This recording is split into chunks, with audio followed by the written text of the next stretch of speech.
Berlin, diplomatic efforts to head off what US officials have warned could be an imminent Russian attack on Ukraine entered a new round on Monday. Russia's top diplomat advised President Vladimir Putin to continue talks, and Germany's chancellor met the Ukrainian president. Nonetheless, the US announced it is closing its embassy in Ukraine and moving all remaining staffers there to a city near the Polish border. Earlier, Britain's Prime Minister said Europe is on the edge of a precipice, citing an American warning that Russia could invade Ukraine in the next 48 hours. Here's a look at what is happening where and why. What's the message from Russia? The Kremlin signaled Monday that it is ready to keep talking with the West about security grievances that led to the current crisis, offering hope that Russia might not invade Ukraine within days, as Western officials increasingly fear. In an appearance orchestrated for TV cameras, Russian Foreign Minister Sergei Lavrov argued that possibilities for talks haven't been exhausted. That seemed designed to send a message that Putin himself believes hopes for a diplomatic solution haven't yet faded. Lavrov said the talks can't go on indefinitely, but I would suggest to continue and expand them at this stage. He noted that Washington has offered to discuss limits for missile deployments in Europe, restrictions on military drills, and other confidence-building measures. Asked by Putin if it made sense to continue diplomatic efforts, Lavrov responded that possibilities for talks are far from being exhausted, and he proposed to continue the negotiations. He said his ministry wouldn't allow the US and its allies to stonewall Russia's main requests. US officials responded they're looking for actions, not merely talk. If Foreign Minister Lavrov's comments are followed up with concrete, tangible signs of de-escalation, we would certainly welcome that, State Department spokesman Ned Price told reporters. We have not seen that yet. What's the latest US action? The United States said Monday it will close its embassy in Ukraine and move all remaining staffers there to a city near the Polish border as invasion fears intensify. It also repeated warnings to private American citizens in Ukraine to leave immediately. The State Department announcement follows a decision it took over the weekend to order the departure of all non-essential diplomats from Kyiv.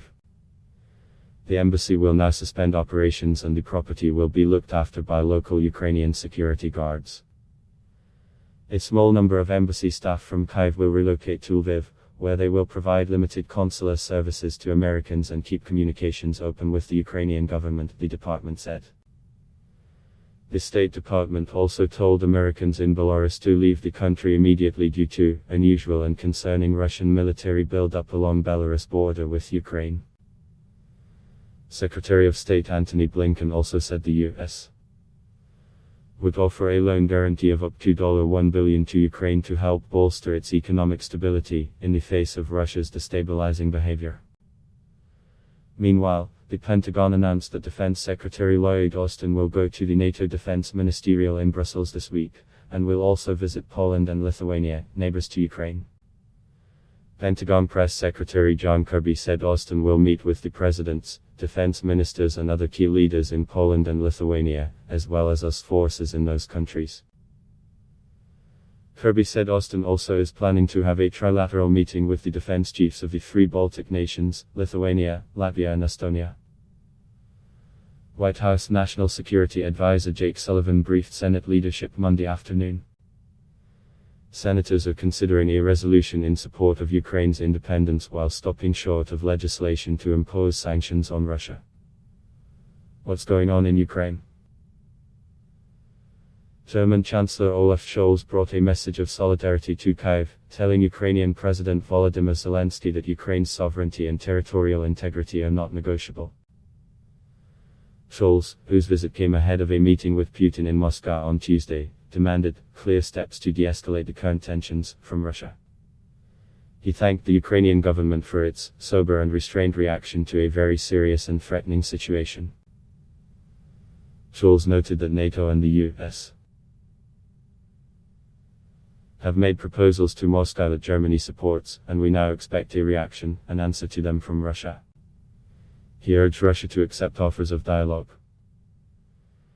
The German Chancellor said in case of military escalation, we are ready for very far-reaching and effective sanctions in consultation with our allies, and that we know what to do if Russia were to violate Ukraine's territorial integrity again.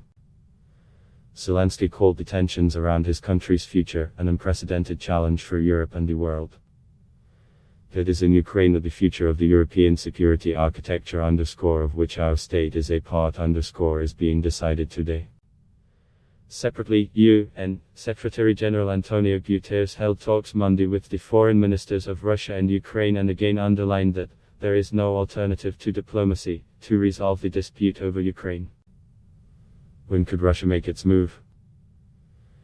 British Prime Minister Boris Johnson says Europe is on the edge of a precipice, citing an American warning that Russia could invade Ukraine in the next 48 hours. But there is still time for President Putin to step back, Johnson said. US officials said the Russian military has continued its build-up and apparent attack preparations along Ukraine's borders. US defense officials said that for several days small numbers of Russian ground combat units have been moving out of larger assembly areas to positions closer to the Ukrainian border, what would be departure points if Putin launched an invasion. The official spoke on condition of anonymity to discuss information not publicly released. CBS News was first to report on the movement of units closer to the border. Separately, the head of Sweden's military forces said Russia has all the needed capacity along the Ukrainian border for a military operation. We do not exclude anything, Jan. Mikhail Biden, whose country is not a NATO member. Whether it happens today, on Wednesday or a week, we do not know. And what if talks don't succeed? Poland is making preparations to accept Ukrainian refugees in the event of another Russian attack on its neighbor. But the Polish government hopes the worst-case scenario can be averted. Similar preparations are being made across the region, particularly in nations that border Ukraine. Poland, which has welcomed large numbers of Ukrainian economic migrants in recent years, particularly after Russia's incursions into Ukraine in 2014, has been making plans for weeks to accept refugees if it comes to that, said Marcin Pozidek, a deputy foreign minister. How is Ukraine's president faring? Zelensky won a landslide victory in 2019.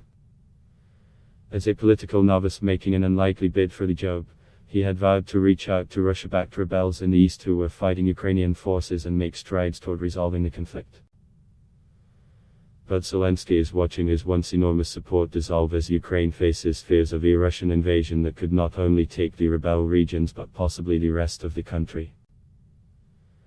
To make matters worse, the incumbent whom Zelensky defeated in 2019 has boldly returned to the country to face charges of treason and stir up opposition to him. Analysts suggest that Moscow is seeking to bolster support among pro-Russia politicians in Ukraine and that the buildup of Russian forces near Ukraine's border is aimed partly at destabilizing the country's politics. Adblock test why?